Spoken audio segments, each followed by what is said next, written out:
Back to my channel. ഇപ്പോൾ നിങ്ങൾ വിചാരിക്കും ഞാൻ എന്താ പരിപാടിയാണ് അല്ലേ? എൻ്റെ കയ്യിൽ ഇങ്ങനെ കുറേ ബ്രാസിൻ്റെ ഐറ്റംസ് ഉണ്ട്. അപ്പോൾ ഇത് നിങ്ങൾക്കറിയാം ഫുൾ ബ്ലാക്ക് ആയിട്ട് ഇങ്ങനെ ഇരിക്കുകയായിരുന്നു.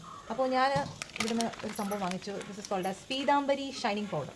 അപ്പോൾ ഇത് വന്നിട്ട് നമുക്ക് എല്ലാ 5 മെറ്റൽസിനകത്ത് യൂസ് ചെയ്യാൻ പറ്റും. ഇപ്പോൾ കോപ്പറിൻ്റെ ആണെങ്കിൽ, ബ്രാസിൻ്റെ ആണെങ്കിൽ, അല്ലെങ്കിൽ അയൺ, അലൂമിനിയം, സ്റ്റീൽ അങ്ങനെയുള്ള സംഭവത്തിനൊക്കെ യൂസ് ചെയ്യാൻ പറ്റിയ ഒരു പൗഡറാണ്. ഒന്നുമല്ല, വളരെ സിമ്പിളാണ്. ഇത് നമുക്ക് എന്താ പറയുക, വലിയ ഹാമൊന്നും തരാത്തതാണ്. Safe for hands. സോ ഇതിന് കുറച്ച് വെള്ളം മതി. എന്നിട്ട് നമ്മൾ സ്ക്രബ് ചെയ്യുക. അപ്പോൾ ഈ പൗഡർ നമ്മൾ ഇതിലേക്ക് ഇങ്ങനെ ആഡ് ചെയ്ത് കൊടുത്താൽ മതി. ഇങ്ങനെ പിങ്ക് പോലത്തെ കളറാണ്. ഞാനിങ്ങനെ ക്ലീൻ ചെയ്ത് അങ്ങനെ കുറച്ച് ഞാൻ ക്ലീൻ ചെയ്ത് വെച്ചിരിക്കുന്നതാണിത്. എങ്ങനെ വെട്ടിത്തിളങ്ങുന്നതെന്ന് നോക്കൂ ഗൈസ്, കണ്ടില്ലേ? അപ്പോൾ ഇത് മൊത്തം ഞാൻ ക്ലീൻ ചെയ്തിട്ട് നിങ്ങൾക്ക് കാണിക്കുന്നതായിരിക്കും. ഇപ്പോൾ ഞാൻ ജസ്റ്റ് ഇപ്പോൾ ഇത് ഒന്ന് കഴുകി കാണിച്ചു. കുറച്ച് വെള്ളം മതി. നോക്കി ഇതിൻ്റെ ഒരു വ്യത്യാസം. ഇത് അങ്ങനെ അഴുക്ക് കറകറാന്നിരുന്ന സംഭവമാണ്. You can see the difference. വളരെ ബ്യൂട്ടിഫുൾ ആയിട്ടുണ്ട്.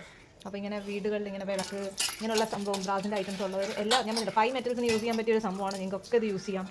It's very useful. അപ്പോൾ ഗൈസ് നിങ്ങൾ ട്രൈ ചെയ്ത് നോക്കിക്കോളൂ. ഞാനിതെല്ലാം ക്ലീൻ ചെയ്തിട്ട് സെറ്റ് ചെയ്തിട്ട് നിങ്ങൾക്ക് കാണിക്കുന്നതായിരിക്കും. ഓക്കെ ഗൈസ്, നമ്മൾ അതുകൊണ്ട് കഴുകേണ്ട നോക്കുക. എന്ത് നല്ല തിളക്കം വന്ന് നോക്ക്. വളരെ ബ്യൂട്ടിഫുൾ ആയിട്ടില്ലേ? സോ ഇങ്ങനത്തെ ഒരു ഷൈനിങ് ഇതായിരിക്കും ഇതിൽ കിട്ടുക. അപ്പോൾ എല്ലാവരും അങ്ങനത്തെ ഒരു പൗഡർ വാങ്ങിച്ച് ഒന്ന് യൂസ് ചെയ്യണം. അധികം വെള്ളത്തിൻ്റെ ആവശ്യമില്ല. ജസ്റ്റ് ഇതിനെ ഒന്ന് നനച്ച് കൊടുത്തിട്ട് നമ്മളൊന്ന് ആ പൊടി കൊണ്ടൊന്ന് റബ്ബ് ചെയ്ത് കൊടുത്താൽ മതി. പിന്നെ ഒരു ഇത്തിരി വെള്ളം കൊണ്ടൊന്ന് കഴുകിയാൽ മതി. ഇതുപോലെ പളവളാന്ന് തിളങ്ങും ഗൈസ്. അപ്പോൾ വീണ്ടും അടുത്തൊരു ബ്ലോഗുമായി കാണുന്നവരെ stay tune and please don't forget to like, share and subscribe.